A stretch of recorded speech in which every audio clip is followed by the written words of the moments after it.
Joining me now, author, speaker, strategic consultant, and Daily Ledger contributor T.J. O'Hara. T.J., these things that were once reserved and revered by Americans and Americans only are now being served up on a silver platter to people who broke into this country illegally, like, for example, tax refunds. Well, it's interesting.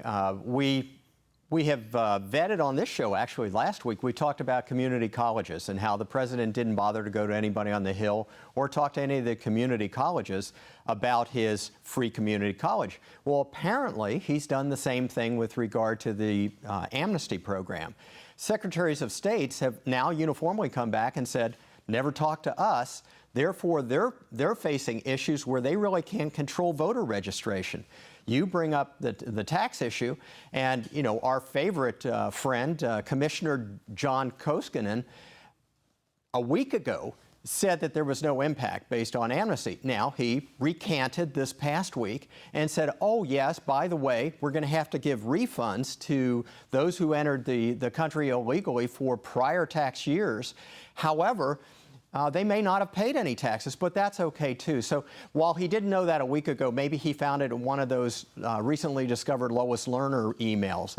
It's incredible. The only refund we ought to give it to the college students who took constitutional law from the president. Yeah, well, that's the insidious nature of the earned income tax credit. I mean, this is one of those issues that I think all Americans, Democrat or Republican or anything in between, get pretty riled up about, that people getting tax refunds for not paying taxes. But this authorization for use of force that the president is seeking from the Congress right now, it's post facto. It makes no sense to me. I think it's broken on multiple levels. What do you say?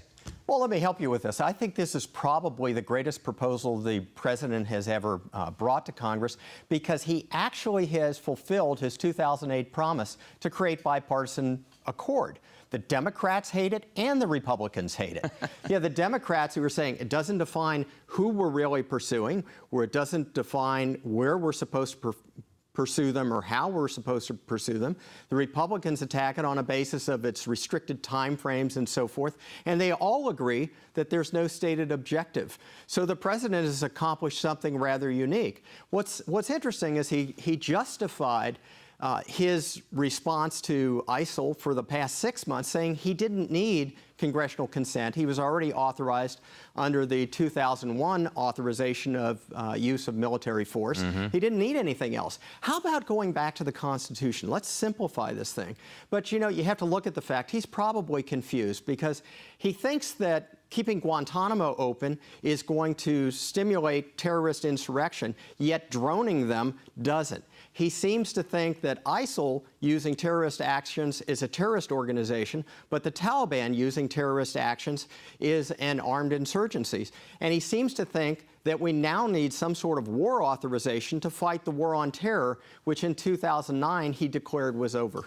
Okay, you got me all screwed up now. I'm all twisted because of all that. But I'm still to wrap my head around Obama being probably, in our lifetime, the least lame duck president we will ever see. A lot of people said after the 2014 midterm election results, oh, Obama's going to have to really cool it. I said on this program many months ago, right after the election, I said, nope, it's pedal to the metal for this guy, and I think that's what we're seeing. Well, just last Friday, he gave a speech that talked about possibilities. He wants to bring possibilities back to politics and the government.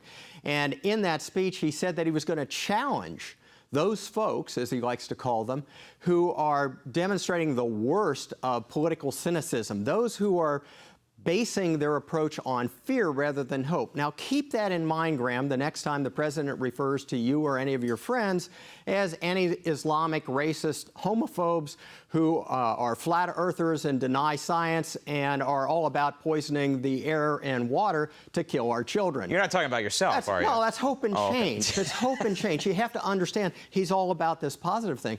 What was interesting in that same speech, the president came out and said he was going to run through the finish line and work hard to squeeze the last little bit of change and improvement he could for the middle class and average Americans. You know, those people who haven't won the Nobel Prize or written 2 autobiographies about themselves. And he did it in front of 60 people, other average Americans, who had written a check for $10,000 to hear him. Not a speck of hypocrisy there. None. Come on, TJ.